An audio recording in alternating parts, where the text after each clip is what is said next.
Welcome back to the David Pakman Show. Welcome to the bonus show. An NBA story here, in case people are unaware. The NBA playoffs are happening right now. Well, the Cavs just swept, so the Cavs will be playing most likely Golden State in the finals. Golden State is playing Atlanta, right? Is that, or was it the Cavs that were playing Atlanta? Have those series ended? I haven't watched for a few days, and I don't know if the series are over. I think it was the Cavs that were playing Atlanta. But there is this player for Atlanta named Cephalosha, and he recently, and it was caught on video, was in an altercation and had his leg broken by police in this altercation. Now, the video really isn't that interesting.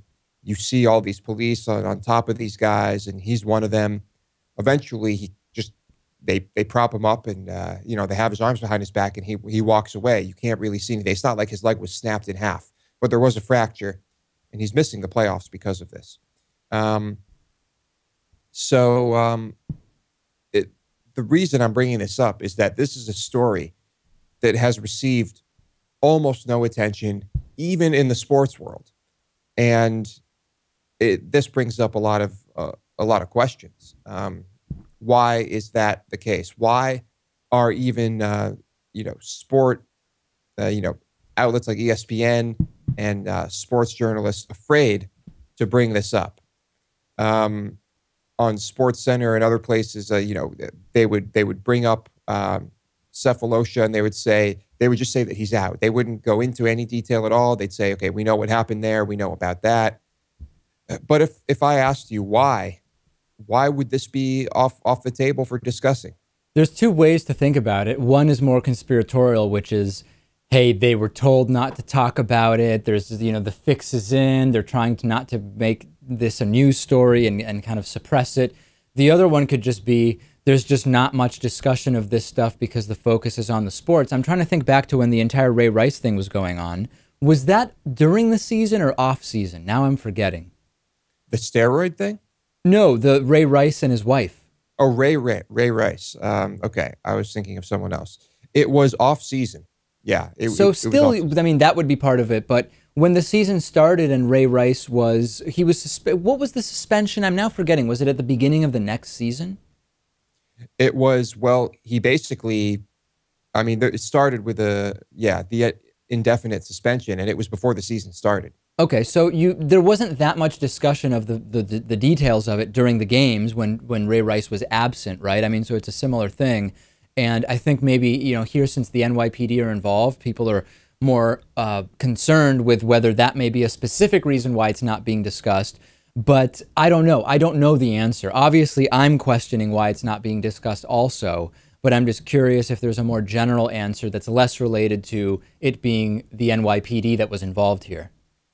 Now, if the video were more graphic, the Ray Rice video was pretty graphic. It was pretty clear what happened, but you can't really see anything in the video I'm talking about here. Yeah. Do you think that would have made a difference? Yes, I think if the video was more clear, then at least through social media, the video would be spread significantly more, and it would be much more noticeable if the story were to be missing. Yeah, it's quite a situation. Players, of course, have spoken out about this, and they're saying that teammates and other people have said that Cephalosha was really not the type of person to be involved in anything like this, and so players are pointing fingers at the NYPD, and that's pretty much it. You've got no one talking about this in the sports world because for one reason or another they are afraid to. They're censoring themselves, and I don't really know why. It's an odd situation, but perhaps it's because that video is so boring. Maybe it's just not sensational enough. I don't know. Big changes coming for your favorite restaurant, Dave. Taco Bell. Everyone knows that Dave loves Taco Bell. I think it's actually been longer since I've been to Taco Bell than even McDonald's. I think at this point it's been 14 or 15 years since I've been to a McDonald's. I think it's been longer for Taco Bell. Would you like to tell the audience about the time you actually made love to a 7-layer burrito? No? Okay. All right. Well, anyway, that may or may not have happened. Taco Bell is doing something that, if you ask me, I think is impossible. It just seems impossible to me, but they have made the claim that they are going to completely drop artificial colors and artificial flavors from the menu by the end of the year. Are they going to drop artificial meat? Well, I mean, if it's not meat, they're still going to use that, but they can't artificially flavor it, I guess is the point here. It's going to affect most of their menu, of course. So what I'm thinking is, how can they possibly do this without their food then tasting like crap? I mean, are they just going to add like more salt to everything? That's what a lot of places do. There have been some tests done on, because people see a lot of fast food and they say, why is it so salty? Can't you just make it the same but less salty? And there have been tests done when you take the salt away. And Michael Moss, when we interviewed him about his book, talked to us about this. When you take the salt away from a lot of those foods, they don't taste the same, just less salty. They taste horrible. Yeah. And so I'm guessing that will be the case here. They will probably just have to add more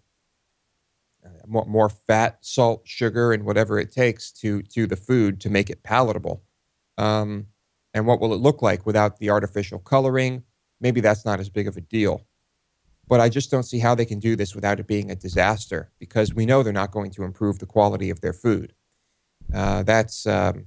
Or is the quality improving by default when they remove these things? You could make the case that it's improving slightly, but I think to really make changes to the food quality, prices would have to go up, or their profit margins would have to go way down, which is rarely something big food, fast food companies are willing to accept.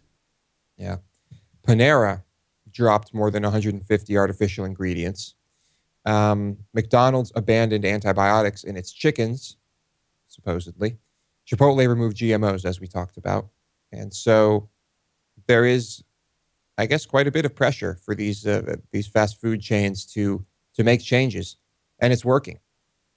You'll still never see me at a Taco Bell. It's just shit. You're being elitist, Louis. Am I? I don't think so. I think it's a good idea to avoid Taco Bell, but I don't know. Sometimes, anytime you say something like this, a few people email saying you're being elitist. I'm not saying that everyone has to agree with me that they don't like it. I'm not telling you what you can and what you cannot like. It's perfectly fine if you like Taco Bell, but it's shit. You know, people like the show Friends. That's shit. People like what they like, and that's fine. And I can have my opinions, and that's fine. Well, but it's your opinion that the show Friends isn't good. Here is something undeniable. Taco Bell does not have quality food or quality ingredients. I think we can say that with certitude. That would not be my opinion. Is that fair? I agree with that. Okay. My opinion is it's shit. And so we will see what happens here. I'm very curious to see. Now, Taco Bell has, very devoted fans. And so I would like to hear from them after these ingredients are removed. One of the things that does look disgusting is I saw commercials for Taco Bell doing breakfast now, and it looks absolutely heinous.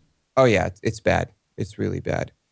I won't be doing that.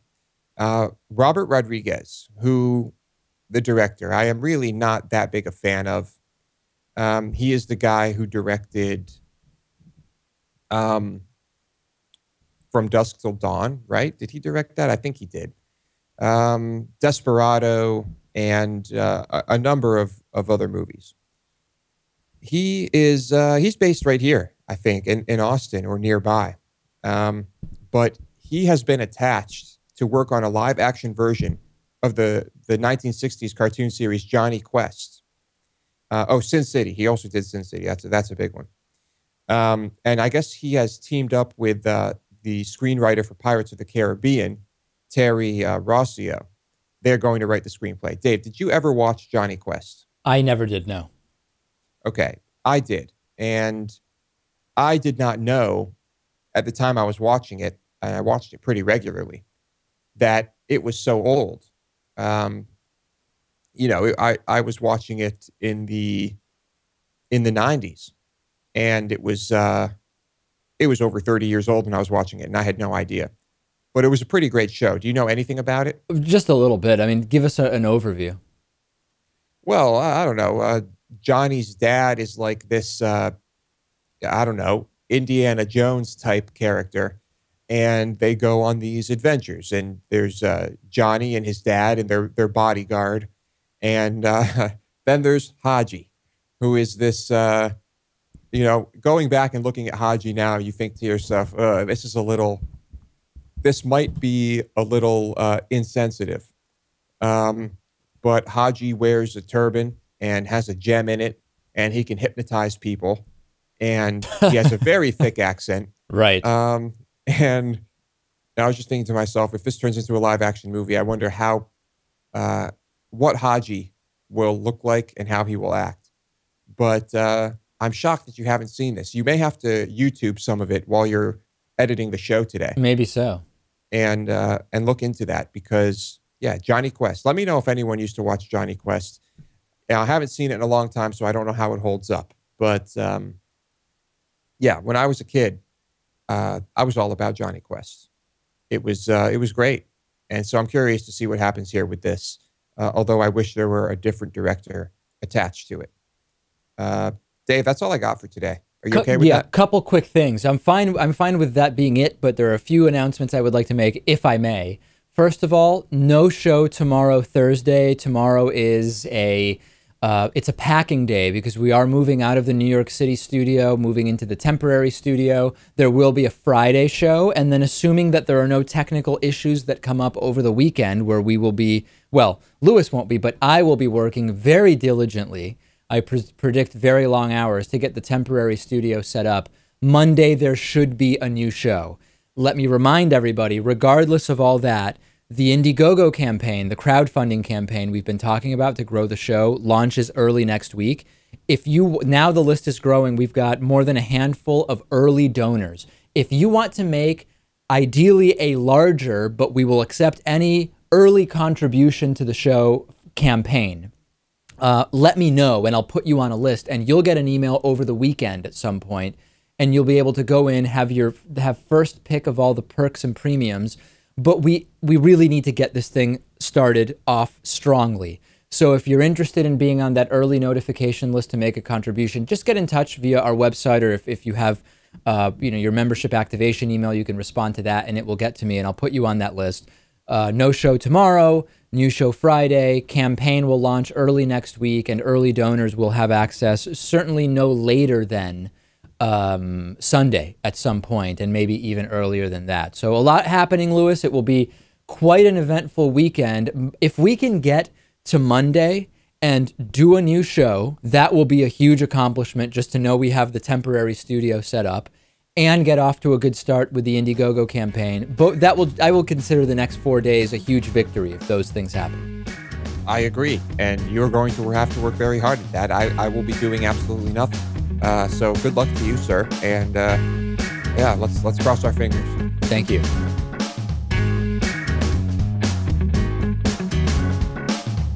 The David Pakman Show at davidpakman.com.